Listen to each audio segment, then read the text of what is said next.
Big boss season 8 లో one of the strong contestant గా నిఖిల్ కొనసాగుతున్న సంగతి తెలిసిందే. ప్రస్తుతం బిగ్ బాస్ హౌస్ లో టికెట్ టు ఫినాలి రేస్ జరుగుతున్న సంగతి తెలిసిందే.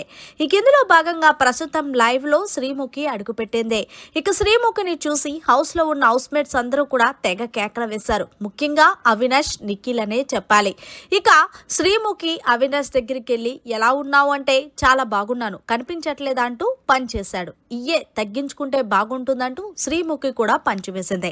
ఇక నిఖిల్లో భాగంగా అరే కళ్ళజోడు కసిగాడు ఎలా ఉన్నావు నిఖిల్ అని అనేసరికి ఇక్కడ కూడా అదే ప్రేరా శ్రీముఖి అంటే సరదాగా అన్నలేరా ఏం పట్టించుకోకు అంటూ శ్రీముఖి జోక్ చేసింది. ఇక విషయం పక్కన పెడితే శ్రీముఖిని చూడగానే నిఖిల్ వెంటనే క్వశ్చన్స్ తన్నుకొని వచ్చేసాయనే చెప్పాలి.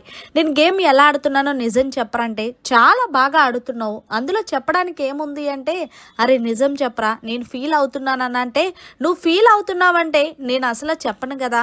అయినా ఏదేమైనా నిఖిల్ నిజంగా నువ్వు సూపర్ తోపు అనే చెప్పాలి. నీకు అనిపించట్లేదా నువ్వు బాగా గేమ్ ఆడుతున్నావంటే నాకు అనిపించిందిరా, కానీ బయట ఉన్న జనాలకు కూడా నా గేమ్ నచ్చాలి కదా అంటే ఈలోగా శ్రీముఖి అంది నువ్వు నచ్చావు కాబట్టే ఇన్ని రోజులు నిన్ను హౌస్ లో కొనసాగిస్తున్నారు, నచ్చకపోతే ఎప్పుడు అందరిలాగే బయటకు తీసుకొచ్చేవారు కదా, అలాంటి పిచ్చి ఆలోచనలు ఏమీ పెట్టుకోకు.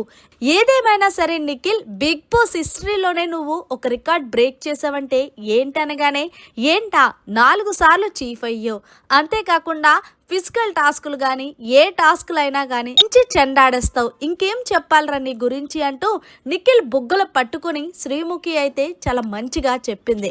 మరి బయట మా పాప ఎలా ఉంది అని అడిగితే అరే అలాంటివన్నీ ఎందుకురా, మర్చిపోతే మంచిది, ఏదైనా ఒకటి గుర్తుపెట్టుకో నిఖిల్, మన లైఫ్లో ఏది జరిగినా అది మన మంచికే అంటూ చిన్న హింట్ ఇచ్చింది కావ్య గురించి శ్రీముఖి నిఖిల్తో.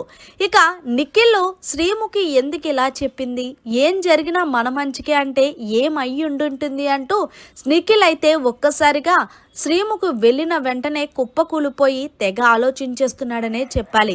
అంటే శ్రీముఖి ఇంటేమించిందంటే నువ్వు ఆల్రెడీ తన మీద ప్రేమ పెంచుకున్నా ఆమె నీ మీద ప్రేమ కాదు పగ పెంచుకుంటుంది, ఏదేమైనా సరే నువ్వు కప్పు తీసుకునిరా అని ఇండైరెక్ట్ గా చెప్పినట్టు చెప్పేసింది నిఖిల్కి.